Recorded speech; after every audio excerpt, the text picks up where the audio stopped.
Hello मेरे प्यारे बच्चों, तो कैसे हो आप सभी लोग। बच्चों, उम्मीद करते हैं आप सभी लोग स्वस्थ होंगे, मस्त होंगे, तंदुरुस्त होंगे और अपनी अपनी पढ़ाई में पूरी तरीके से व्यस्त होंगे।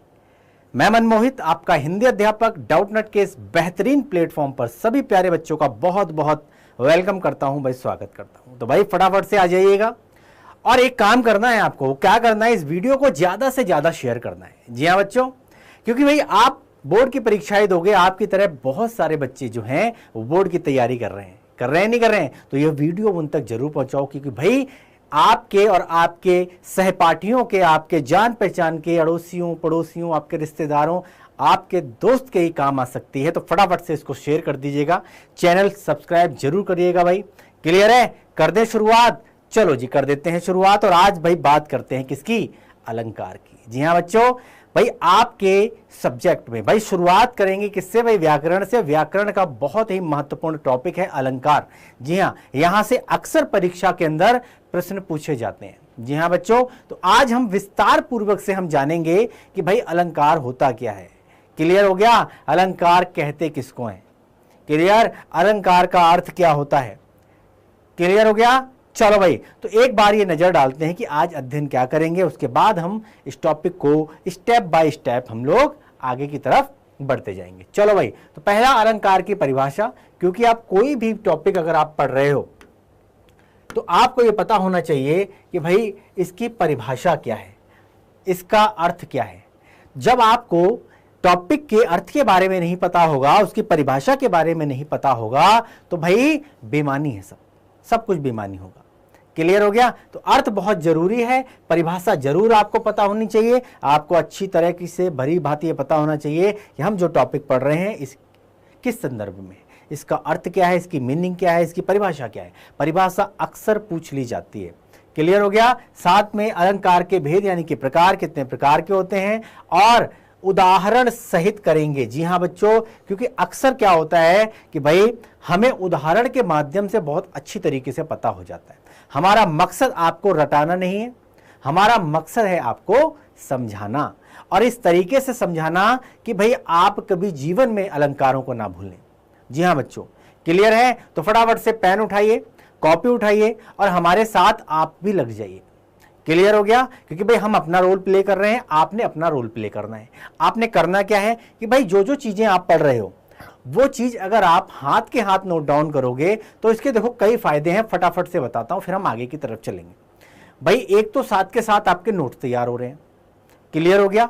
जो बच्चे कहते हैं जी हमको याद नहीं होता, याद होने में जिनको समस्या होती है, अगर आप लिखकर याद करोगे, लिखने से क्या होता है कि चीजें जल्दी याद हो जाती हैं, और ऐसी याद होती हैं कि भाई हमेशा के लिए याद हो जाती हैं। आप जीवन में उन्हें कभी नहीं भूलते हो। लिखावट बहुत सुंदर हो जाती है, और तो और आपकी स्पीड बहुत अच्छी होती है। स्पीड अच्छी होती है, इससे के जो परिणाम है आपको परीक्षा में मिलेंगे। आपने अक्सर देखा होगा बहुत सारे बच्चे, हो सकता है इन बच्चों में आप भी शामिल हो, कि आप समय से पहले ही क्या है लिख नहीं पाते हो। यानी कि आप 3 घंटे का पूरा जितना भी समय आपका परीक्षा में मिलता है, आप पूरा समय निकाल देते हो, लेकिन इसके बाद भी आप लिखते ही रहते हो। इसका मतलब क्या है, आपकी स्पीड नहीं है बच्चे। क्लियर हो गया। तो आपकी स्पीड बन जाएगी। क्लियर, और स्पीड अगर बन जाएगी तो समय से पहले आप प्रश्नों का हल कर लोगे, और इसका परिणाम आपको तब मिलेगा जब आप हायर स्टडीज के लिए, कंपटीशन की तैयारी के लिए जब जाओगे, तो वहां पर आपको खूब लिखना पड़ता है। आज से, अभी से अगर आपने ये आदत नहीं डाली, आगे चल के बहुत समस्याओं का सामना करना पड़ेगा। क्लियर है। तो जो चीजें आपके हित में हैं उन चीजों को बताते हुए चल रहे हैं हम लोग। करना या ना करना ये बेटा आपकी मर्जी है। आज हो सकता है 2 दिन लगे, 4 दिन लगे, है ना, हफ्ता 10 दिन लगे, 15-20 दिन लगे, लेकिन एक बार आपकी आदत पड़ गई तो आप हमेशा के लिए इन समस्याओं से निजात पा सकते हैं। क्लियर। चलो जी, आ जाते हैं टॉपिक पे। तो सबसे पहले अलंकार का अर्थ जानते हैं। अलंकार का अर्थ क्या होता है। क्लियर है। अलंकार, इसको अगर विच्छेद करोगे तो इसमें 2 शब्द मिलेंगे आपको। मिलेंगे नहीं मिलेंगे भाई, अलम और कार, इसको मिला के बना है अलंकार। क्लियर हो गया। अलम का अर्थ यहां पर क्या होता है, यहां पर है आभूषण। क्या होता है, शोभा, आभूषण। और कार का अर्थ यहां पर है वाला, यानी कि शोभा बढ़ाने वाला। क्लियर है। इसका पूरा अर्थ है शोभा बढ़ाने वाला। क्लियर हो गया। भाई अर्थात काव्यों की शोभा बढ़ाने वाले तत्वों को ही अलंकार कहा जाता है।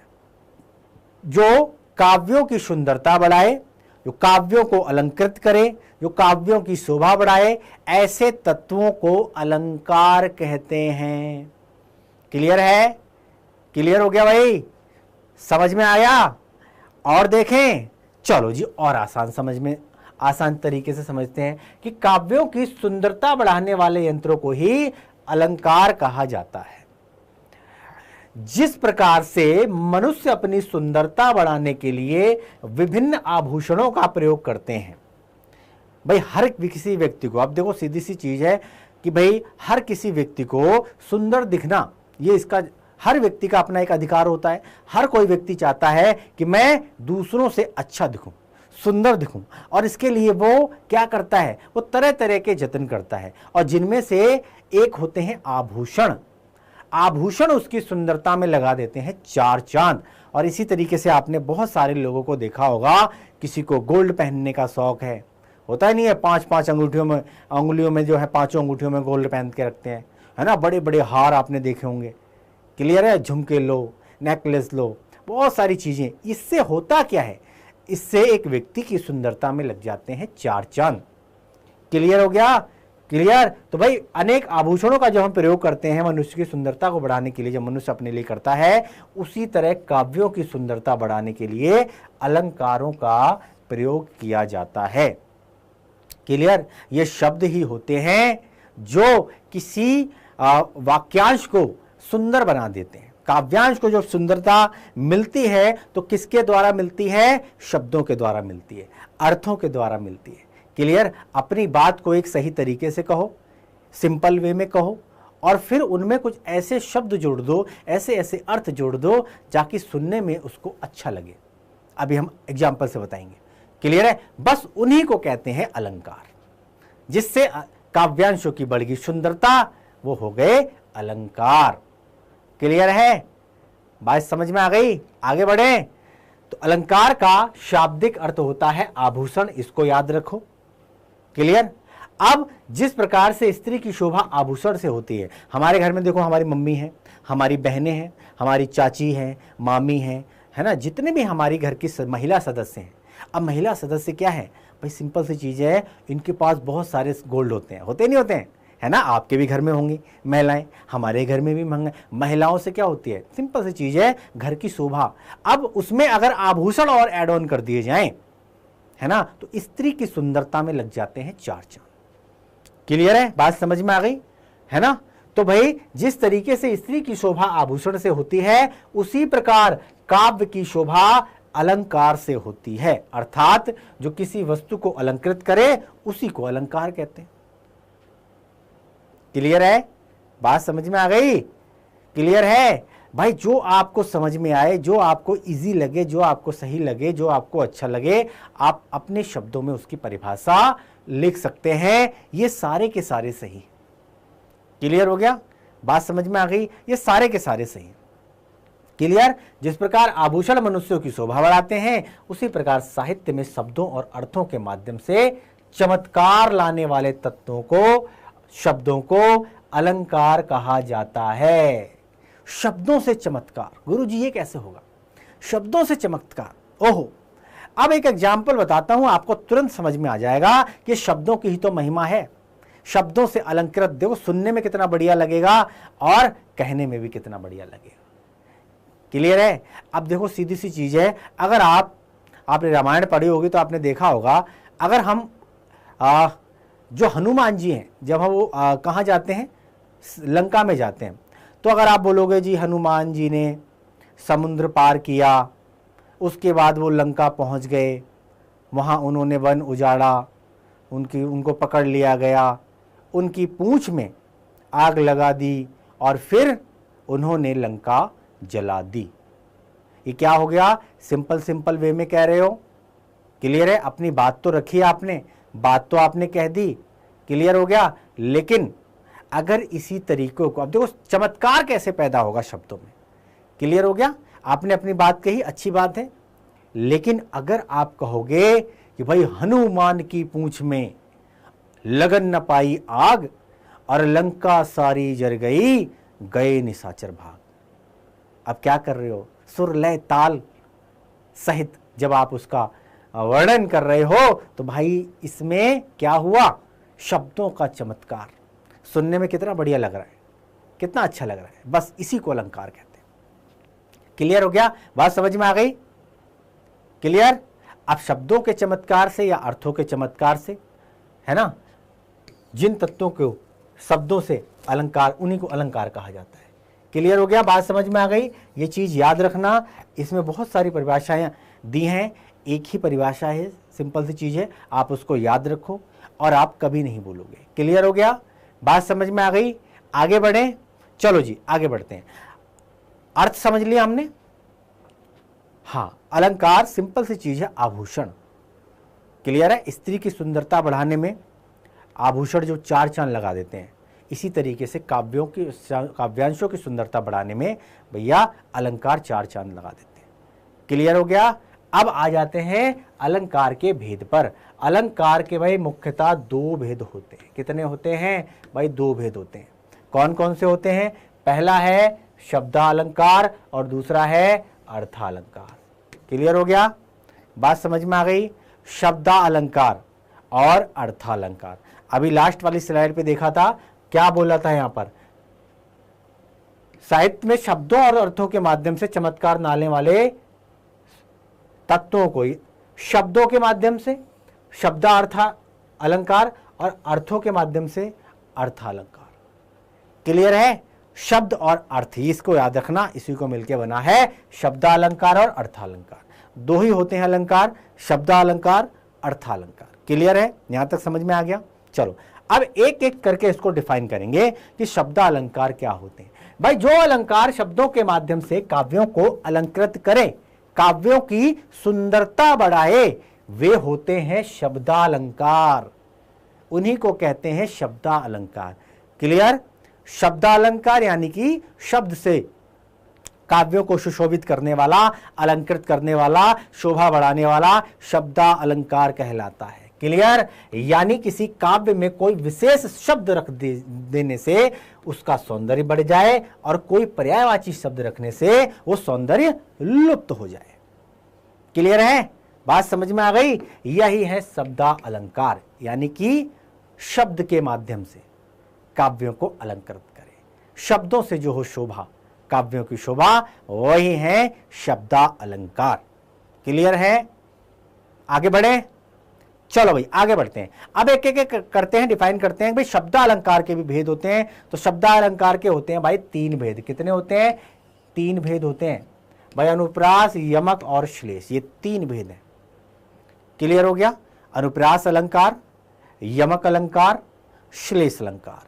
इसको याद रख लो, कॉपी में नोट डाउन कर लो, कॉपी पेन इसीलिए आप लेकर बैठे हो कि भाई लिखना पड़ेगा। लिख लिए, लिखने से क्या होगा? याद होगा। हम रटवा नहीं रहे हैं, याद करवा रहे हैं, आपके नोट्स भी तैयार हो रहे हैं। क्लियर है? आपके नोट्स तैयार होंगे, ये परीक्षा में बड़े काम आएंगे, आपको किसी से मांगने की आवश्यकता नहीं है। क्लियर है? अच्छे नंबर आएंगे, टॉप एंड टॉप करोगे आप। क्लियर हो गया? तो हमारा मकसद है आपको भाई टॉप करवाना। क्लियर है? वो भी हिंदी में। क्लियर है? चलो शब्दालंकार के तीन भेद, अनुप्रास, यमक, श्लेष। याद रखो, अनुप्रास, यमक, श्लेष, अनुप्रास, यमक, श्लेष, अनुप्रास, यमक, श्लेष। 3 बार बोलो, 3 बार बताओ, 3 बार लिखो, याद हो गया। लो जी, क्लियर है?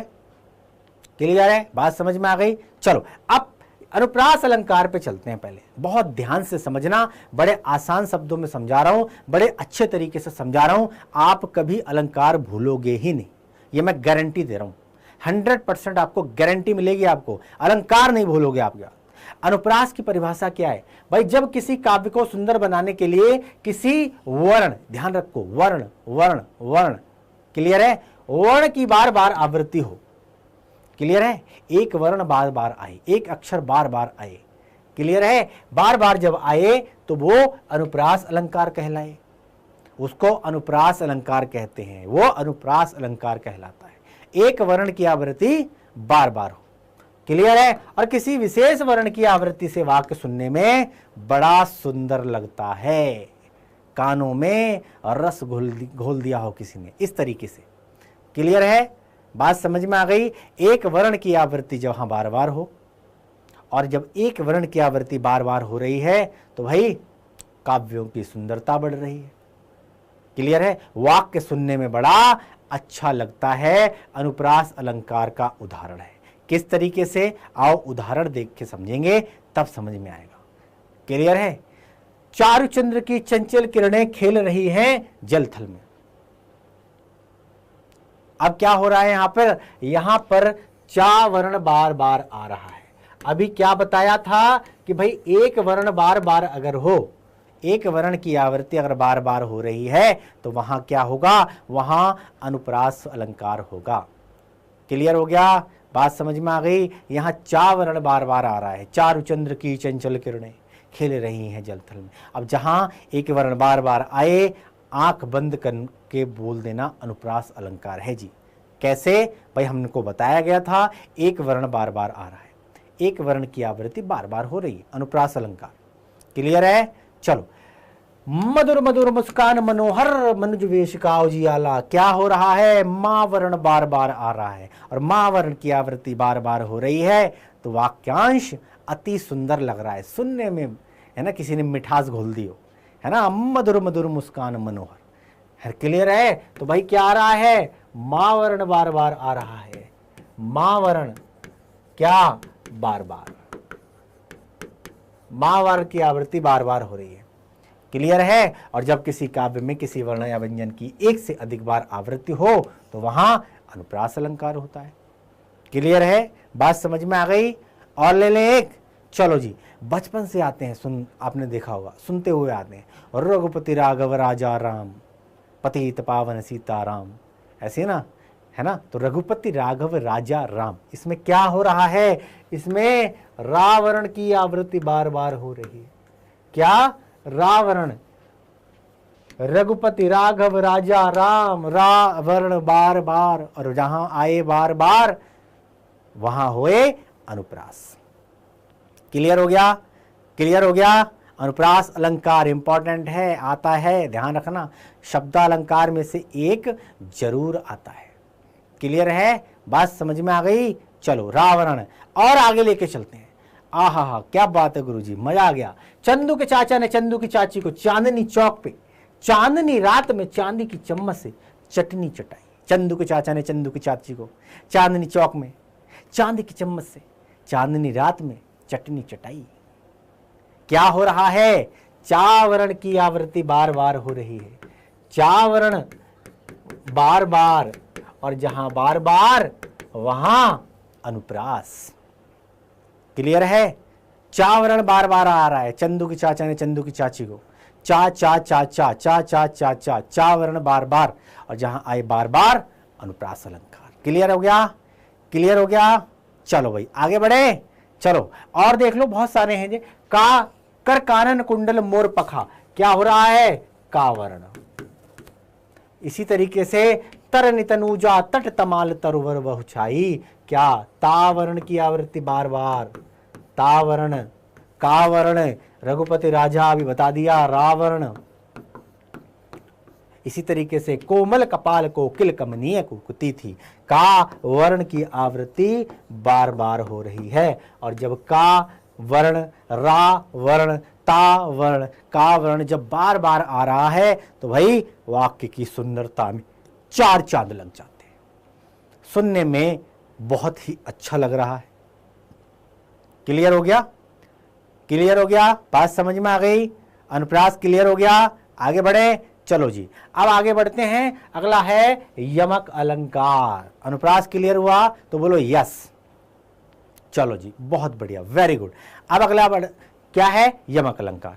अनुप्रास, अनुप्रास क्या दूसरा क्या? यमक। अब जिस प्रकार अनुप्रास अलंकार में किसी एक वर्ण की आवृत्ति होती है बार बार, उसी प्रकार यमक अलंकार में किसी काव्य का सौंदर्य बढ़ाने के लिए एक शब्द, एक वर्ण, एक शब्द, एक वर्ण, एक शब्द, इसको याद रखो। एक वर्ण बार बार अनुप्रास, एक शब्द। अब यहां पर वर्ण नहीं है, यहां पर शब्द है। क्लियर? एक शब्द दो या दो से अधिक बार आए, एक शब्द दो या दो से अधिक बार आए, लेकिन दो बार प्रयोग हुए शब्द का अर्थ निकले अलग अलग। क्लियर? दो शब्द आ रहे हैं, एक शब्द आ रहा है और एक शब्द दो या दो से अधिक बार आ रहा है, लेकिन दोनों के अर्थ हैं भिन्न भिन्न। दोनों के अर्थ भिन्न भिन्न है। यमक अलंकार का उदाहरण है, यमक अलंकार कहलाता है, उसी को कहते हैं यमक अलंकार।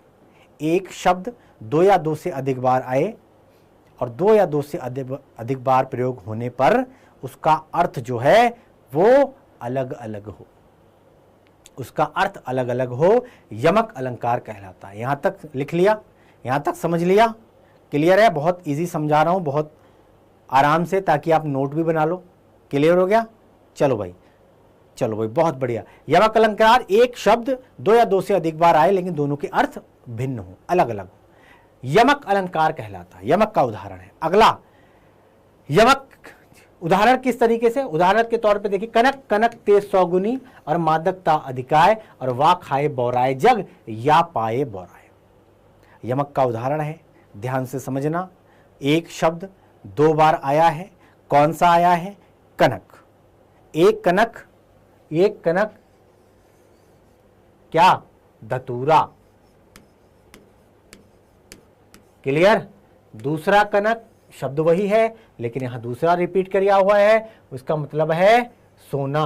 अब सोना शब्द से लोग सोने पर ज़्यादा फोकस करते हैं कि सर जी सोना नहीं, सोने वाली बात नहीं, गोल्ड से समझ में आ जाएगा, वो वाला सोना। क्लियर है? अब देखो ध्यान से समझना, कनक कनक तेज सौगुनी, दोनों के अंदर क्या होता है? जब आ जाता है ना किसी के पास सोना अगर ज़्यादा आ गया तो घमंड में चकनाचूर, है ना, पागल हो जाता है आदमी, बौरा जाता है। क्लियर है बात? समझ? तो वही दिया गया है, कनक शब्द का प्रयोग दो बार हुआ है यहाँ पर। क्लियर है? और प्रथम कनक का अर्थ सोना है, दूसरे का है धतूरा। और कनक शब्द का दो बार यहाँ प्रयोग होने से दोनों के अर्थ में भिन्नता है, एक का सोना एक का धतूरा। अब कनक कनकते सौगुनी मादकता अधिकाय, वा खाए बौराए जग और या पाए बौराए। क्लियर? धतूरा आपने देखा होगा, धतूरा आपने कांटे वाला फल देखा होगा, कांटे वाला जो फल होता है आपने देखा होगा, जब शिवरात्रि के टाइम पर बहुत सारे फल जो होते हैं ना शिवलिंग पे चढ़ते हैं, वही वाला कांटेदार फल। उसके अंदर क्या होता है? उसके अंदर नशा होता है, ज्यादा मात्रा में अगर वो खा लिया तो क्या होता है? व्यक्ति पागल हो जाता है, पागल, दिमागी संतुलन खो बैठता है और शुद्ध बुद्ध खो बैठता है। क्लियर हो गया? पागल हो जाता है। ज्यादा मात्रा में अगर धतूरा खा लिया जाए तो भाई आगरा का हॉस्पिटल, क्लियर है, वहां पहुंचाना पड़ता है उसको, पागल खाने में। क्लियर है? इसी तरीके से अगर किसी के पास ज्यादा मात्रा में सोना आ जाए यानी कि गोल्ड, तो वो व्यक्ति भी बौरा जाता है, पागल हो जाता है। तो ना ज्यादा मात्रा में धतूरा, धतूरे का सेवन अच्छा, न ज्यादा मात्रा में सोना, दोनों का शब्द वही है, कनक। कनक धतूरा, कनक सोना, गोल्ड। क्लियर है? क्लियर है? चलो आगे बढ़े। काली घटा का घमंड घटा, देखो घटा और घटा, क्लियर है? दो बार आया है, दो बार आया। क्लियर है? काली घटा का घमंड घटा। अब यहां पर घटा क्या है? घटा, घटा, घटा एक शब्द है, दो बार आया है लेकिन दोनों का अर्थ अलग अलग यहां पर पाया है। क्लियर है? काली घटा है, जब आप काले काले बदरा आते हैं, देख रहे हो, है ना, वर्षा ऋतु में वर्षा काल से पहले घटा का संबंध किससे है? वर्षा काल से, है ना। काले काले जब बादल आते, कहते नहीं काली काली घटाएं छा रही हैं, अब तो भैया जोरदार बारिश होने वाली है। तो वो घटा उस संदर्भ में है जब काले काले बादल जो है ना आसमान में छा जाते हैं। जब वो बादल छट जाते हैं यानी कि दूसरे का अर्थ क्या है? घटना, चले जाना। क्लियर है? तो एक वर्षा काल से में उड़ने वाली मेघमाला से है। क्लियर है? और दूसरा घटा का अर्थ है कम हुआ यानी कि घट गया। जब वो बादल चले जाते हैं यानी कि घट जाते हैं, तो उसी संदर्भ में कहा गया है काली घटा का घमंड घटा। क्लियर है? एक घटा का अर्थ है काले काले बादल जो हैं उनसे है, और दूसरा जब वो बादल कम हो जाते हैं, छट जाते हैं, घट जाते हैं, चले जाते हैं, दूसरे का संदर्भ उसमें है। तो कहा गया है काली घटा का घमंड घटा। क्लियर? यमक क्लियर होगा? चलो और देखें। चलो, माला फेरत जुग भया और फिरा न मन का फेर और कर का मन का डारिदय मन का देखो 2 बार आया है, मन का 2 बार आया है। जेते तुम तारे तेते नभ में न तारे, एक का तारा से संबंध है, दूसरा जब भव सागर से पार तारे। क्लियर है? कहे कवि बेनी, बेनी एक कवि बेनी का नाम है, बेनी ब्याल की चुराई लीनी। दूसरा कबीरा सोई पीर है जो जाने पर पीर 2 बार आया है यहाँ पर। क्लियर? 3 बेर खाती थी वो 3 बेर खाती थी। कितने? 3 बेर खाती थी वो 3 बेर। क्लियर? बेर 2 बार आया है। बेर यानी कि वो फल होता है ना, खाने वाला फल। 3 ही बेर खाती थी, 3 बेर यानी कि 3 बार खाती थी, लेकिन 3 ही खाती थी। तो बेर अर्थ 2 अलग अलग शब्द एक है, 2 बार आया है, लेकिन दोनों का अर्थ अलग अलग यहां पाया है। क्लियर है? बात समझ में आ गई? आगे बढ़े। चलो जी, अब आ जाते हैं तीसरे पे, यानी कि श्लेष। श्लेष मतलब चिपका हुआ, इसका अर्थ भी है चिपका हुआ, चिपका हुआ। क्लियर? श्लेष अलंकार जो है वो ऊपर जितने भी 2 अभी अनुप्रास और यमक आपको बताए थे, इन दोनों से थोड़ा हटके है। दोनों आपने अच्छे तरीके से समझ लिए होंगे, तो इसको समझने में आपको बहुत आसानी हो जाएगी। जहां पर कोई एक शब्द एक ही बार आए पर उसके अर्थ अलग अलग निकलें, वहां पर क्या था? एक शब्द 2 या 2 से अधिक बार आए। अब यहां पर क्या है? एक शब्द एक ही बार आए पर उसके अर्थ अलग अलग निकलते हों। उसका अर्थ 2 भी हो सकता है, 3 में संदर्भ में भी हो सकता है, अलग अलग निकले, वहां पर होता है श्लेष अलंकार, क्योंकि ये एक दूसरे से चिपका होता है। शब्द एक ही रहेगा, उसकी मीनिंग 2-3 निकलती है इस तरीके से। अर्थात श्लेष का अर्थ है यहां पर चिपका हुआ, यानी कि मिला हुआ। जब एक शब्द से हमें विभिन्न अर्थ मिलते हैं तो उस समय श्लेष अलंकार होता है। अर्थात जब किसी शब्द का प्रयोग एक बार ही किया जाए, जब किसी शब्द का प्रयोग एक बार ही किया जाए और उससे अर्थ कई निकलते हों, तो वहां पर श्लेष अलंकार होगा। क्लियर है? इतना ही लिखना परिभाषा में चल जाएगा।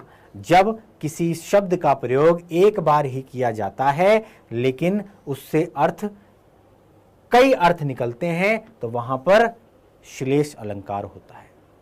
क्लियर है? ये इसकी परिभाषा हो गई। क्लियर है? आपको समझाने के लिए आपको डिटेल में लिख दिया गया। क्लियर हो गया? चलो भाई आगे बढ़े। जैसे कि पानी गए न उबरे मोती मानुष चून। अब यहां पर एक शब्द का इस्तेमाल किया गया है, पानी। क्लियर है? पानी गए न उबरे मोती मानुष चून। अब इसके 3 अर्थ निकलते हैं। पहला मोती के संदर्भ में, दूसरा मानुष के संबंध में, तीसरा चून के संबंध में। शब्द एक ही है, एक दूसरे से चिपके हुए, अर्थ 3 निकलेंगे इसके। पानी गए न उबरे मोती मानुष चून। पहले का क्या है भाई? पानी यानी मोती की चमक बिना पानी के बेकार है। पानी, मोती चमकता है क्या? पानी में तो चमकता है। पानी हटा दो, मोती की इंपॉर्टेंस खत्म, मोती की वैल्यू खत्म। क्लियर? मोती चमकता है पानी के अंदर, तो कितनी जरूरत है, कितनी इंपॉर्टेंस है उस पानी की। क्लियर है? मनुष्य के संदर्भ में अगर बोला जाएगा तो भाई पानी का मतलब होता है किससे? शर्म से, हया से, सम्मान से। क्लियर है? एक व्यक्ति का अगर सम्मान चला जाए तो वह व्यक्ति किसी काम का नहीं। कहते नहीं पानी पानी हो गए। क्लियर है? तो दूसरे का अर्थ किससे है? पानी, यानी सम्मान से जुड़ा हुआ है, व्यक्ति के सम्मान के साथ जुड़ा हुआ है। क्लियर? और तीसरा क्या है? तीसरा है चून। भाई आप जो आटा गूंथते हो नहीं गूंथते हो, रोटियां बनाते हो नहीं बनाते, रोटी कैसे बनती है? सबसे पहले आटा गूंथा जाता है। क्लियर है? उसको चून कहा जाता है, उसको चून कहते हैं।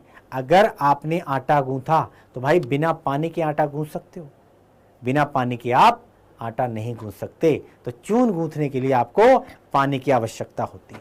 क्लियर है? इसीलिए संदर्भ में कहा है पानी गए न उबरे मोती मानुष चून। 3 अर्थ निकलते हैं इसके। क्लियर है? इसी तरीके से अगला चलते हैं। सीधी चलते राह जो रहते सदा निशंक और जो करते विप्लव उन्हें हरि का है आतंक। यहां पर हरि शब्द का यूज किया है। हरि हरि हरि, हरि परमात्मा, हरि परमात्मा के बोला गया है, भगवान के लिए बोला गया है। जो व्यक्ति आपने देखा होगा मन के सच्चे होते हैं, जिनके मन में कोई खोट नहीं होता है, उनको किस चीज का डर? कहते हैं ऊपर वाला अपने साथ है। जब आप सही हो तो ऊपर वाला भी आपका साथ देता है। क्लियर है? डरता कौन है? डरता वो है जिसके मन में चोर होता है, जिसके मन में कपट होता है। क्लियर है? तो एक तो हरि परमात्मा इस संदर्भ में हो गया। दूसरा हरि बंदरों के संदर्भ में कहा गया है। बंदरों के संदर्भ में कहा गया है, किस तरीके से कहा गया है? देखो सीधी सी चीज है, अगर आपने देखा होगा बंदरों को, अगर आप सिंपल सी चीज है, आप बंदरों से प्यार करोगे, सिंपल सी चीज है, बंदरों को खिलाओगे पिलाओगे, बंदर आपको कुछ नहीं कहेगा। बंदर कब आप पर आक्रमण करता है, बंदर कब हमलावर होता है? जब आप बंदरों को छेड़ोगे। क्लियर हो गया? तो एक यहां पर हरि परमात्मा के संदर्भ में किया गया है और दूसरा हरि बंदरों के संदर्भ में कहा गया। क्लियर है? सीधी राह चलो, बंदर परेशान नहीं करेंगे आपको। बंदर तभी परेशान करेंगे जब आप उनको छेड़ोगे। क्लियर है? चलो आगे चलो। जे रहीम गति दीप की कुल कपूत गति सोए और बारे उजियारू करे बड़े अंधेरो होए। बड़े, यहां पर बड़े का इस्तेमाल किया है, रहीमदास जी का दोहा है। और इसके अंदर बड़े यानी कि दिए और कुपुत्र के चरित्र को एक जैसा यहां दर्शाने की कोशिश करी गई है। तो क्या कह रहे हैं रहीमदास जी कि भैया शुरू में दोनों उजाला करते हैं, दिया भी करता है कुपुत्र भी करता है, लेकिन बढ़ने पर अंधेरा हो जाता है। और इसी उदाहरण के माध्यम से बड़े शब्द में दो भिन्न अर्थ निकल रहे हैं। दीपक के संदर्भ में बढ़ने का मतलब है बुझ जाना, है ना, बुझने के बाद क्या होता है? अंधेरा हो जाता है। कुपुत्र के संदर्भ में बढ़ने का मतलब है बड़ा हो जाना। क्लियर हो गया? तो ये क्या है? शब्द एक है लेकिन अर्थ इसके कई निकलते हैं। चलो भाई आगे बढ़े। चलो जी, तो इस तरीके से अब हमारा शब्दालंकार हो गया समाप्त। क्लियर हो गया? शब्दालंकार की समाप्ति होती है। अब हम अर्थालंकार पे चलते हैं। बेटा 3 है, इनको बड़े आराम से याद कर सकते हो और ऐसे याद होगा जो आप कभी नहीं भूलोगे। क्लियर है? बात समझ में आ गई? हाँ, अनुप्रास, यमक और श्लेष ये शब्दालंकार के भेद हैं। अब आ जाओ अर्थालंकार पे। अर्थालंकार अर्थ से, शब्द से वहां, यहां अर्थ से। जब किसी काव्य की, किसी शब्द की या किसी भी तरह के लेखन की अर्थ के आधार पर, इसको याद रखो, अर्थ के आधार पर, अर्थ के आधार पर शोभा बढ़ाई जाए, उसके अर्थ के हिसाब से उसको सुंदर बनाया जाए, उसी को अर्था अलंकार कहा जाता है। क्लियर है? जब किसी काव्य की सुंदरता अर्थ के आधार पर, क्लियर है, अर्थ के आधार पर शोभा बढ़ाई जाए, उसी को कहा जाता है अर्था अलंकार। क्लियर है? लिख लिया? समझ लिया? चलो भाई आगे बढ़े। जब किसी काव्य की, किसी शब्द की, किसी भी तरह के लेखन की अर्थ के आधार पर अर्थालंकार कहलाए, अर्थ के आधार पर शोभा बढ़ाई जाए, अर्थालंकार का उदाहरण कैसे? आप इसके भेद देख लेते हैं। पहले इसके भेद देख लेते हैं। भाई भेद जरूरी है। अर्थालंकार के मुख्यतः 5 भेद होते हैं। मुख्यतः क्यों लगाया गया है? क्योंकि भाई देखो सीधी सी चीज है, भाई कोई 7 बताएगा, कोई 8 बताएगा, कोई 10 बताएगा। क्लियर हो गया? कोई कुछ बताएगा, कोई कुछ बताएगा, लेकिन भाई आपके जो सिलेबस के अंदर सिंपल सी चीज है, आप 5 जो है वो हैं अर्थालंकार के भेद: उपमालंकार, रूपक, उत्प्रेक्षा, अतिशयोक्ति और मानवीकरण। क्लियर हो गया? सिलेबस के आधार पर पढ़ेंगे, ज्यादा फालतू नहीं पढ़ेंगे। क्लियर है? तो मुख्यतः यहाँ पर लिखा हुआ है, देखो मुख्यतः। क्लियर है? बात समझ में आ गई? चलो, उपमा, रूपक, उत्प्रेक्षा, अतिशयोक्ति, मानवीकरण। आप कहोगे सर 3 तो याद कर लिए हमने, ये 5 कैसे याद करें? क्लियर है? 5 कैसे याद करें उसकी भी एक ट्रिक है। क्लियर? शानदार ट्रिक है, आप इसको अप्लाई कर सकते हो। अगर आपके भी समझ में अगर कोई ट्रिक है तो आप जरूर उसको साझा करिएगा। क्लियर हो गया? आप जरूर, हमारा मकसद है आपको बताना, समझाना। तो याद करने का तरीका क्या है कि जब हम कोई भी चीज खाते हैं, है ना, तो यहां पे हमने उपमा खाया, उपमा खाया। क्लियर है? उपमा से हो गया उपमा अलंकार। क्लियर हो गया? उपमा खाया, उपमा अलंकार हो गया। उपमा आपने देखा होगा, साउथ इंडियन एक डिश है। क्लियर हो गया। ब्रेकफास्ट में जब हम खाते नहीं उपमा, कहते नहीं उपमा, तो उपमा से हो गया उपमा अलंकार। जब खाने के बाद क्या होता है, खुशी होती है, रूप निखर के आता है, नहीं आता है। तो उपमा खाया रूप निखर आया, इसको इस तरीके से याद करो, उपमा खाया रूप निखर आया। उपमा से उपमा अलंकार और रूप से रूपक हो गया। अब हम कल्पना कर सकते हैं या उत्प्रेक्षा या संभावना कर सकते हैं, यानी कि अब हम उत्प्रेक्षा कर सकते हैं, संभावना कर सकते हैं, कल्पना कर सकते हैं। तो उपमा खाने के बाद रूप निखर आया, अब हम उत्प्रेक्षा कर सकते हैं। तो तीसरा निकल गया उत्प्रेक्षा अलंकार, क्योंकि हम मानव हैं। भाई मानव हो या नहीं हो, मानव हो ना, तो मानव से क्या हो गया, मानवीकरण, मानवीकरण अलंकार। इसमें कोई अति नहीं है, अति से हो गया अतिशयोक्ति। तो ये 5 तरीके, ये एक तरीका था जिसको याद करने का तरीका था, इसको आप याद करो। उपमा खाया रूप निखर आया, अब हम उत्प्रेक्षा कर सकते हैं क्योंकि हम मानव हैं और इसमें कोई अति नहीं है। इसी में 5 याद हो जाएंगे। क्लियर हो गया, क्लियर हो गया। चलो भाई आगे बढ़े, चलो एक एक करके पढ़ते हैं। उपमा अलंकार, जब काव्य में किसी वस्तु या व्यक्ति की तुलना किसी अत्यंत प्रसिद्ध वस्तु या व्यक्ति से की जाए उसे उपमा अलंकार कहा जाता है। उपमा यानी कि किसी से तुलना, तुलना करना। क्लियर हो गया। जब काव्य में किसी वस्तु या व्यक्ति की किसी विशेष अत्यंत प्रसिद्ध वस्तु या किसी विशेष व्यक्ति से इसकी तुलना की जाए वहां पर उपमा अलंकार होता है। क्लियर है। उपमा तुलना करने को बोलते हैं। क्लियर है, बात समझ में आ गई। क्लियर। अब उपमा अलंकार की पहचानने की एक छोटी सी ट्रिक है, ये अधिकतर काम आती है, आपके भी बड़े काम आ सकती है। जब आपको कुछ समझ में ना आए तो आप ये ट्रिक जरूर इस्तेमाल करिएगा कि भैया योजक चिन्ह, योजक चिन्ह क्या होता है, ये वाला डैश, डैश यानी योजक चिन्ह आए और उसके ठीक बाद सा, सी, से या सरिस आए। क्लियर है। योजक चिन्ह आए और उसके ठीक बाद सा, सी, से या फिर खाली सरिस आए, वो होगा उपमा अलंकार। ये पहचानने की ट्रिक है। क्लियर हो गया। कैसे, देखो, मुख चंद्रमा सा, पहले आया योजक चिन्ह डैश और डैश के तुरंत बाद आ गया सा, सुंदर है। कर कमल सा, पहले आया योजक चिन्ह उसके बाद ठीक आया सा, तो योजक चिन्ह के ठीक बाद सा, सी, से या फिर सरिस आए, क्या होगा, उपमा अलंकार होगा। यहां पर किसी की तुलना से है इसका संबंध। क्लियर हो गया, बात समझ में आ गई। मुख किसके समान, चंद्रमा के समान। क्लियर है, मुख चंद्रमा सा। क्लियर है, बात समझ में आ गई। चलो अब आगे बढ़े, इससे पहले देखते हैं इसके 4 अंग भी होते हैं अलंकार के। इसके 4 अंग कौन कौन से होते हैं। पहला है उपमेय, दूसरा है उपमान, तीसरा साधारण धर्म और चौथा है वाचक शब्द। उपमेय क्या होता है, उपमेय होता है जिसकी तुलना हो रही है। भाई राधा की तुलना, श्याम की तुलना, मेरी तुलना, आपकी तुलना, जिसकी तुलना हो रही है, जिसको कंपेयर किया जा रहा है। क्लियर हो गया, वो हो जाएगा उपमेय। जैसे कि मेरी तुलना अगर होगी किसी के साथ तो मैं क्या हूं, मैं उपमेय हूं। तो उपमेय क्या है, जिसकी तुलना की जा रही है। उपमान क्या है, जिससे तुलना की जा रही है। उपमेय जिसकी तुलना हो रही है, उपमान यानी कि जिससे तुलना हो रही है। इसको याद रखो, बड़ा बड़ा इंटरेस्टिंग है, बड़ा इंटरेस्टिंग चीज है और आप इसको याद रखो। उपमेय, उपमान, साधारण धर्म और वाचक शब्द। क्लियर। उपमेय जिसकी तुलना हो रही है, उपमान जिससे तुलना हो रही है। ये 2 याद हो गए मुझे लगता है, इसमें कोई कंफ्यूजन नहीं है।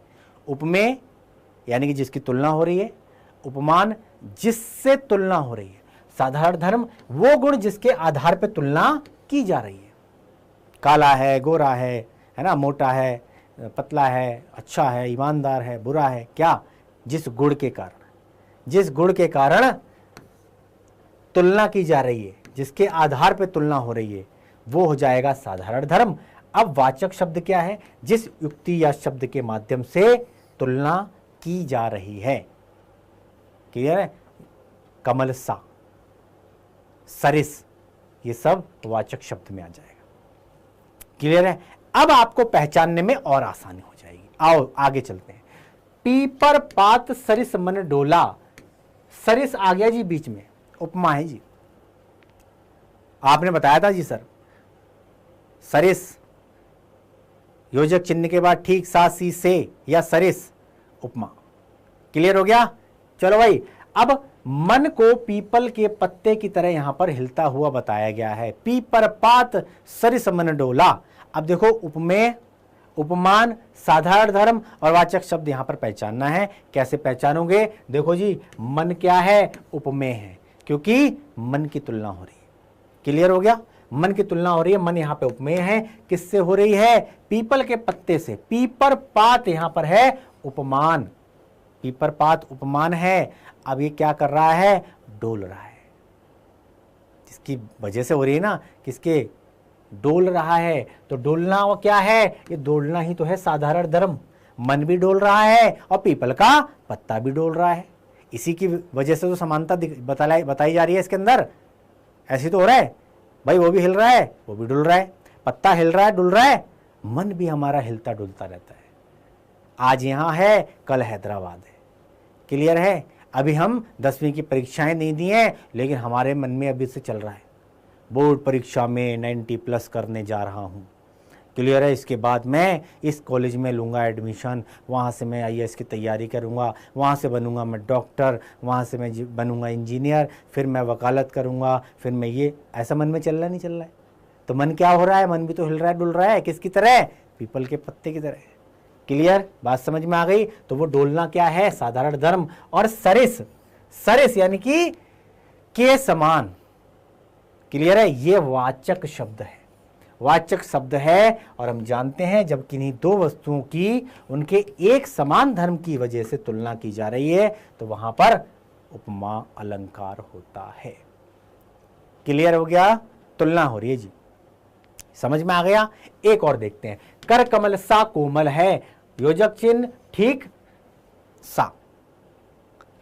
पैरों को कमल के समान यहां कोमल बताया है। तो इस उदाहरण में क्या कर क्या है? उपमेय है।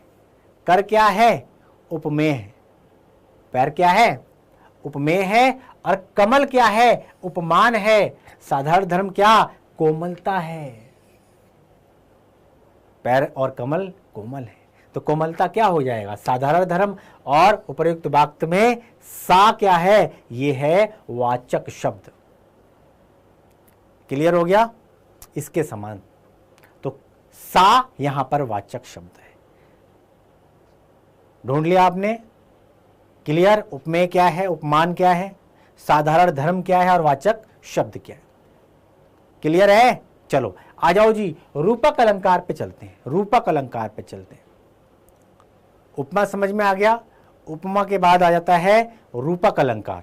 जब किसी विषय की तुलना किसी अन्य विषय से ऐसे की जाए कि एक विषय को दूसरे का ही रूप समझ लिया जाए। ध्यान से समझना, जब एक विषय की तुलना किसी दूसरे विषय से ऐसे की जाए कि जहां उपमेय में उपमान को ही समझ लिया जाए, उपमान की संभावना वहां पर व्यक्त कर ली जाए, तो भैया एक विषय दूसरे विषय का ही रूप यहां समझ लिया गया। वहां पर एक विषय को दूसरे विषय के पृथक ना समझा जाए या उनमें भेद ना किया जाए, तो ऐसी तुलना को रूपक अलंकार कहते हैं। इसको एक उदाहरण से समझते हैं। उदाहरण से कि भाई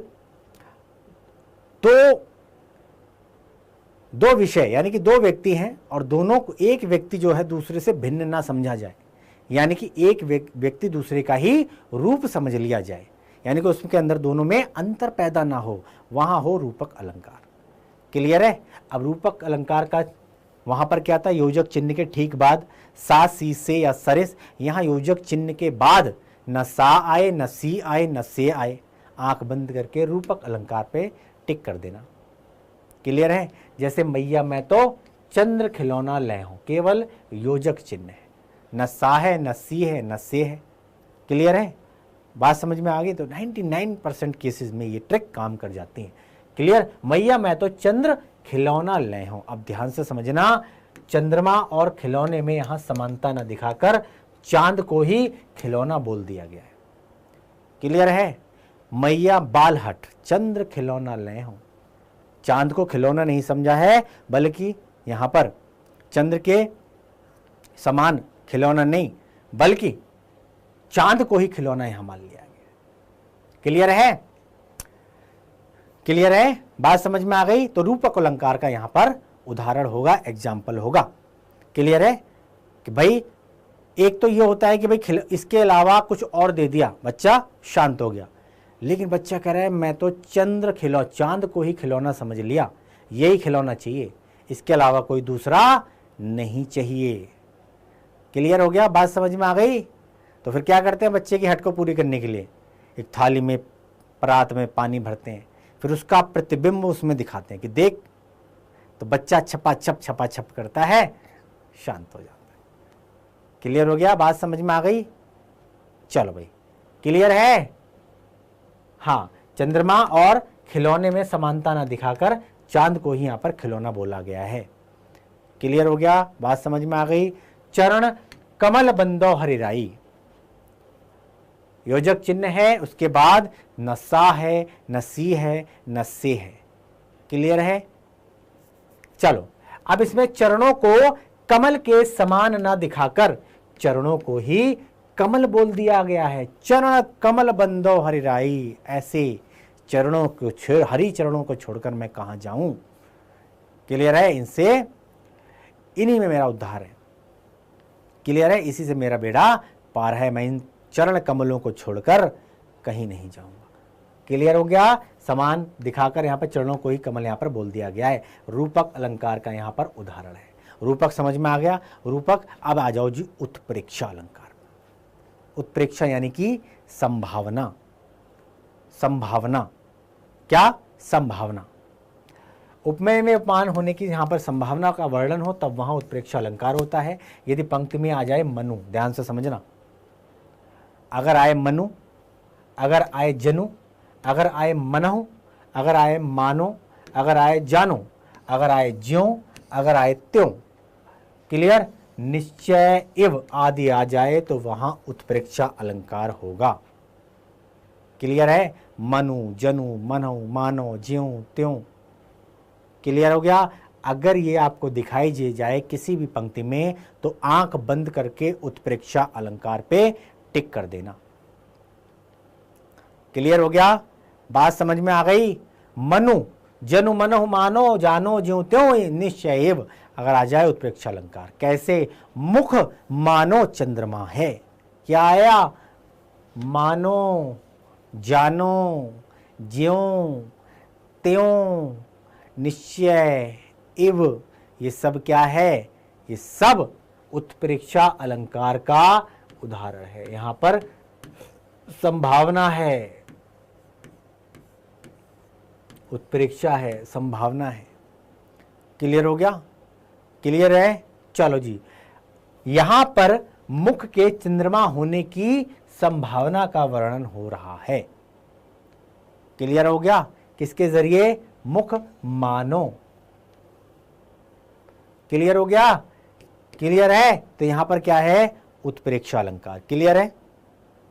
चलो आगे एक और ले लेते हैं। नेत्र मानो कमल, जानो, मानो, नेत्र मानो कमल हैं। क्लियर? उपमेय की कमल उपमान होने की कल्पना की जा रही है। नेत्र उपमेय की, नेत्र क्या है? यहां पर उपमेय है। नेत्र मानो कमल हैं। क्लियर? तो नेत्र उपमेय की कमल उपमान होने की यहां कल्पना की जा रही है। मानो शब्द का प्रयोग कल्पना के लिए किया जाता है। मानो, जानो, ज्यों, त्यों, एव, निश्चय, इस तरीके के शब्द अगर आ जाएं तो भाई उत्प्रेक्षा अलंकार के यहां पर उदाहरण होता है। क्लियर है? यहां तक समझ में आ गया? अब काफी हद तक समझ में आ गया होगा कि सर बड़ी अच्छी चीज है, बड़ा, बस एग्जाम्पल दे दो, बस समझ जाते हैं हम। एग्जाम्पल दे दो, एग्जाम्पल ही सब अच्छे तरीके से आपने ज्यादा से ज्यादा प्रैक्टिस करनी है। ज़्यादा से ज़्यादा प्रैक्टिस करोगे, जितनी ज़्यादा प्रैक्टिस करोगे उतना ही ज़्यादा अलंकार में आप निखर कर जो है वो आपके डिक्शनरी में शामिल हो जाएंगे। क्लियर हो गया? चलो भाई, उत्प्रेक्षा समझ में आ गया? यहां तक समझ में आया नहीं वाला? यस, तब हम आगे बढ़ते हैं। क्लियर हो गया? उपमा, रूपक, उत्प्रेक्षा, 3 अलंकार हम लोग क्लियर कर चुके हैं। अब आ जाओ जी अगले चौथा क्या है? अतिशयोक्ति।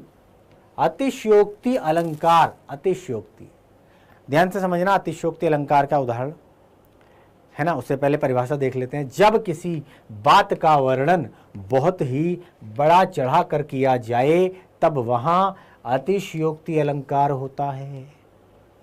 क्लियर है? बात समझ में आ गई? किसी का महिमा मंडन जहां हो रहा है, भाई महिमा मंडन होता है तो क्या होता है? आदमी बोला जाता है, बोले जाता है, बोले जाता है, वो यही नहीं देखता सामने वाला भी समझदार है या नहीं है। क्लियर है? बड़ा चढ़ाकर, देसी भाषा में कहूं कि भैया ये तो लंबी लंबी, हाँ समझ गए ना, हाँ लंबी लंबी डींगे हाँकना। तो इसी तरीके से अतिशयोक्ति अलंकार का उदाहरण होता है जब किसी भी बात का वर्णन है ना वास्तविकता से परे, जो चीज है वास्तविक है उससे कई ज्यादा, कई गुना बड़ा चढ़ाकर उसका वर्णन हो, उसका महिमा मंडन हो, वहां पर अतिशयोक्ति अलंकार होगा। आप कहोगे सर 1-2 एग्जाम्पल बताओ, तब थोड़ी सी समझ में आती है। हाँ जी बिल्कुल, चलो जी एग्जाम्पल पे चलते हैं। बिना एग्जाम्पल के तो हमें समझ में नहीं आता। चलो जी आओ, आगे नदियां पड़ी अपार और घोड़ा कैसे उतरे पार, राणा ने सोचा इस पार तब तक चेतक था उस पार। राणा प्रताप और चेतक की कहानी आपने सुनी होगी। हाँ जी बिल्कुल, है ना, एक दमदार, एक बहुत ही बेहतरीन, इंस्पिरेशनल, है ना। राणा बहुत प्यार करते थे अपने घोड़े से, है ना, घोड़ा भी बड़ा समझदार था। क्लियर? अब यहां पर क्या हो रहा है? चेतक की महिमा का बखान हो रहा है। क्लियर है? आगे नदियां पड़ी अपार और घोड़ा कैसे उतरे पार, राणा ने सोचा इस पार और तब तक चेतक था उस पार। कहना भाई विचार कर रहे हैं, अभी विचार ही कर रहे हैं कि घोड़े को कैसे उतारा जाए, कैसे उचारा जाए, उस तरफ कैसे पहुंचे, तब तक देखा कि चेतक उस पार पहुंच गया। क्या ऐसा संभव है? तो इस पंक्ति के अंदर चेतक का क्या बहुत बड़ा चढ़ाकर वर्णन किया जा रहा है। क्लियर है? इसी को बोलते हैं अतिशयोक्ति, जब किसी का बहुत ही बड़ा चढ़ाकर। क्लियर? तो चेतक की यहां शक्तियों और स्फूर्ति को बहुत बड़ा चढ़ाकर वर्णन किया गया है। तो क्या है यहां पर? अतिशयोक्ति अलंकार। चेतक बेशक समझदार था। क्या ऐसा हो सकता है कि एक ही छलांग में नदी पार कर गया हो? इतना तो नहीं हो सकता ना। लेकिन इन पंक्तियों में अतिशयोक्ति अलंकार के माध्यम से चेतक की स्फूर्ति, चेतक की समझदारी, उसका वर्णन जो है, उसकी शक्तियों का वर्णन यहां पर बड़ा चढ़ाकर किया गया है। क्लियर है? यहां तक समझ में आ गया? आगे बढ़ें। चलो जी अब और आगे बढ़ते हैं। एक और पंक्ति ले लो। हनुमान की पूंछ में और लगन न पाई आग और लंका सारी जल गई और गए निशाचर भाग। है ना, रामायण का स्टार्टिंग में मैंने आपको बताया भी था, लेकिन वो दूसरे संदर्भ में बताया था। यहां पर क्या है? बहुत ही बढ़ा चढ़ाकर इसका वर्णन किया जा रहा है। क्लियर है? पूंछ में आग नहीं लग पाई, है ना, और उससे पहले ही पूरी लंका सत्यानाश हो गई, जलकर खाक हो गई और सारे निशाचर भाग गए। तो उसी विषय में कहा गया है, हनुमान की पूंछ में लगन न पाई आग और लंका सारी जल गई, गए निशाचर भाग। क्लियर है? तो यहां पर क्या हो रहा है? यहां पर अतिशयोक्ति अलंकार, यानी कि यहां पर उस वाक्य का, उस वाक्यांश का क्या है? बड़ा चढ़ाकर महिमा मंडन किया जा रहा है। क्लियर हो गया? बात समझ में आ गई? और ले उदाहरण और देख लें 1-2। चलो और देख लें। चलो, धनुष उठाया ज्यों ही उसने, मतलब धनुष उठाया ज्यों ही उसने और चढ़ाया उस पर बाण। तैयार कर रहा है।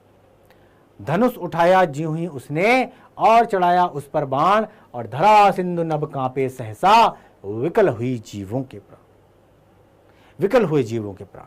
क्लियर हो गया? अब यहां पर क्या हुआ है? बड़ा चढ़ाकर, मैंने बताया अतिशयोक्ति, चलो, तो यहां पर जैसे ही अर्जुन ने धनुष उठाया, आपको पता है अर्जुन है ना, अर्जुन जो थे वो कहते हैं कि सृष्टि में सबसे सर्वश्रेष्ठ धनुर्धर का खिताब जो है उनको मिला था अर्जुन को। तो धनुष जैसे ही उन्होंने उठाया और उस पर बाण जैसे ही चढ़ाया, तभी धरती, आसमान, नदियां कांपने लगी। धरती, आकाश, नदियां थर थर थर थर कांपने लगी। माना कि बहुत अच्छे धनुर्धर थे, सर्वश्रेष्ठ धनुर्धर थे, लेकिन क्या कभी ऐसा हो सकता है? क्या ऐसा हो सकता है कि अभी बाण चलाया ही नहीं है, बस केवल और केवल ताना ही है और धरती, नदियां, आकाश, पाताल सब कांपने लगे। क्लियर है भाई? और सभी जीवों के प्राण निकलने को हो गए।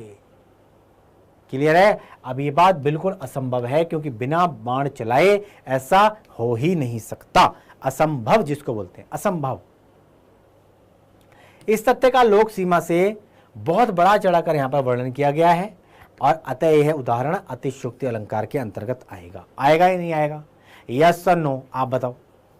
यस और नो कमेंट में लिखो, यस और नो। क्लियर?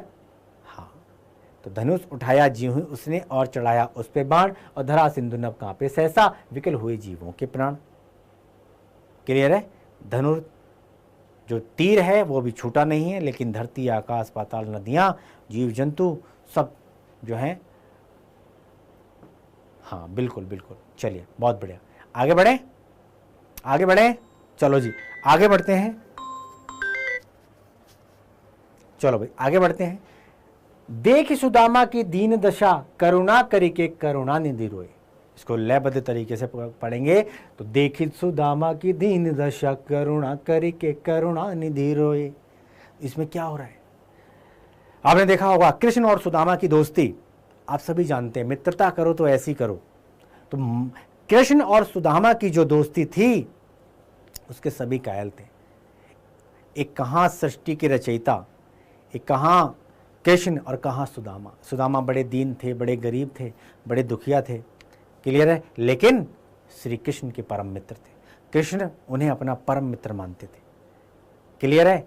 तो इन पंक्तियों में कवि का काव्यांश से तात्पर्य यह है कि भाई सुदामा की दरिद्रतावस्था को देखकर कृष्ण का रोना आ गया। क्लियर? जब खाने को नहीं, भूखों मरने की नौबत आ गई, और जब बात है ना, जब उनकी पत्नी ने कहा कि भाई अब तक तो ठीक था, लेकिन अब बच्चों को मैं भूखा पेट नहीं देख सकती, आप क्यों नहीं जाते अपने मित्र के पास? क्लियर? लेकिन सुदामा जो थे बड़े ही किसी संकोचवश नहीं जाया करते थे, है ना, कि ठीक है मेरे मित्र हैं, लेकिन मैं किस मुंह से जाऊं। लेकिन एक बार जबरदस्ती जब जो उनकी पत्नी ने उनको भेज दिया कि भाई जाओ नहीं, तो मैं उनको इमोशनली ब्लैकमेल किया, तो कृष्ण के पास जाते हैं सुदामा। ठीक है? द्वार पे पहले तो घुसने ही नहीं दिया जाता है, लेकिन जब कृष्ण को पता चलता है कि ऐसे ऐसे एक व्यक्ति आए, तो कृष्ण जो है वो भागे भागे दौड़े दौड़े अपने मित्र को गले लगाने के लिए बाहर तक आते हैं। तो उसी संदर्भ में कहा गया है, जब उनकी दशा देखी तो उनसे रोना आ गया, है ना, भगवान रोने लगे, कृष्ण रोने लगे। तो वही संदर्भ में कहा गया है कि देखिए सुदामा की दीन दशा, करुणा करके करुणा निधि रोए। तो सुदामा की दरिद्रतावस्था को देखकर कृष्ण को रोना आ गया है, और उनकी आंखों से इतने आंसू गिरते हैं कि भाई उससे पैर धोने के वर्णन में अतिशयोक्ति है।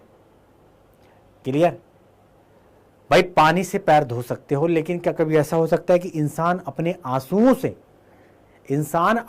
से नहा ले या फिर पैर धो ले? ऐसा हो सकता है? नहीं ना। लेकिन यहां पर वर्णन किया गया। क्लियर हो गया?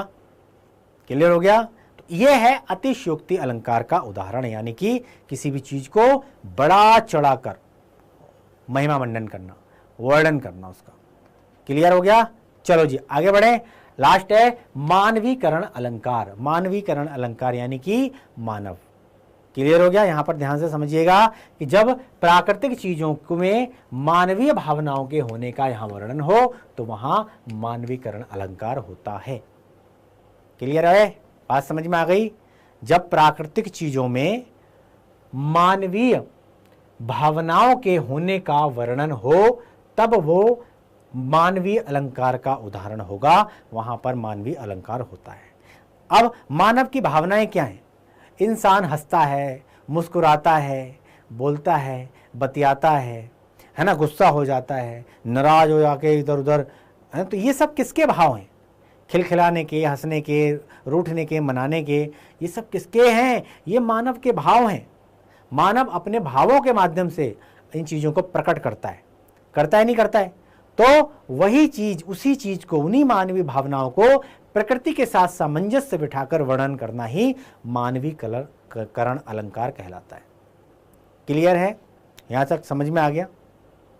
आइए उदाहरण समझते हैं, तब समझ में आ जाएगी। फूल हंसे कलियां मुस्काई। अभी मैंने क्या बताया था? इंसान हंसते हैं, इंसान मुस्कुराते हैं। तो इंसान की भावनाओं को प्रकृति के साथ सामंजस्य बिठाकर प्रकृति के माध्यम से वर्णन करना ही मानवीय करण अलंकार कहलाता है। क्लियर है? अब यहां पर फूलों के हंसने की बात की गई है। यहां पर फूलों के हंसने का वर्णन किया गया है जो मनुष्य करते हैं। क्लियर है? बात समझ में आ गई? और कलियां मुस्काई, मुस्कुरा रही हैं। कौन कलियां? मुस्कुराता कौन है? इंसान मुस्कुराता है, मनुष्य मुस्कुराता है, मनुष्य हंसता है, मनुष्य रोता है, मनुष्य ठाके लगा के हंसता है और मनुष्य ही मुस्कुराता है। क्लियर? लेकिन यहां पर फूलों के हंसने की बात हो रही है और कलियों के मुस्कुराने की बात हो रही है, अतः यहां पर मानवीकरण अलंकार होगा। क्लियर है? चलो आ जाओ। मेघ आए बड़े बन ठनके संवर के। अब भाई इंसान हंसता है, बोलता है, मुस्कुराता है, ये तो ठीक है। इस इंसान जो है सजता संवरता भी है। क्लियर है? सूट बूट टाई वाई कौन लगाता है? बन ठनता, बन ठन के कौन आता है? इंसान आता है। किसी पार्टी में जाते हैं हम लोग, कहते नहीं कहते हैं विजयी फटाफट से रेडी हो जाओ, बन ठन के जल्दी फटाफट से पार्टी में चलना है। क्लियर है? यहां पर मेघ आए बन ठन के, संवर के। सजना संवरना महिलाओं का गहना होता है और यहां पर मेघों के बारे में बात करी जा रही है। भाई बादल बड़े सजकर आए, लेकिन ये सब क्रियाएं तो मनुष्य करते हैं कि बादलों की, अतः भी उदाहरण मानवीकरण अलंकार के अंतर्गत आएगा। ये असलियत में संभव नहीं है कि मेघ बंठन के आ जाएं, सज के आ जाएं, समर के आ जाएं, है ना। हम ये भी जानते हैं कि जब सजीव भावनाओं का वर्णन चीज़ों में किया जाता है तब वो मानवीकरण अलंकार होता है। क्लियर हो गया? बात समझ में आ गई? तो इंसान आता है बंठन के, मेघ नहीं आते बंठन के। क्लियर है? चलो आगे बढ़े। चलो, कलियां दरवाजे खोल खोल जब झुरमुट में मुस्काती है। कलियां दरवाजे खोल खोल जब झुरमुट में मुस्काती हैं। अब यहां पर क्या है? देखो, कलियों को दरवाजे खोल खोल कर झुरमुट में मुस्काते हुए वर्णन किया गया है और हम जानते हैं कि मुस्कुराने की क्रिया सिर्फ मनुष्य सजीव ही कर सकता है। कलियां ये क्रिया नहीं कर सकती हैं और ये उनके लिए असंभव है। मुस्कुराना आदि क्रियाएं तो सिर्फ मानव ही करता है, इंसान ही करता है। ये इंसान के गुण हैं, इंसान की भावनाएं हैं। उन भावनाओं को प्रकृति के माध्यम से, प्राकृतिक के माध्यम से, है ना, वर्णन किया जा रहा है। अतः यहाँ मानवीकरण अलंकार का उदाहरण है। क्लियर है? बात समझ में आई है नहीं आई? चलो, तो इस तरीके से भाई अलंकार वाला चैप्टर आज हो जाता है क्लोज। ओके बच्चों, तो धन्यवाद, थैंक यू वेरी मच। फटाफट से इसको लाइक शेयर जरूर करना बच्चों। ज़्यादा से ज़्यादा अलंकार आपके सब्जेक्ट से जुड़े हुए हैं और भाई ज़रूर आते हैं एग्जाम के अंदर। क्लियर है? तो अगले वीडियो में, अगली क्लास में एक नए टॉपिक के साथ फिर से मैं हाजिर होता हूं। तब तक मुझे दो इजाज़त और आप बने रहो डाउट नट के साथ। नमस्कार, जय हिंद।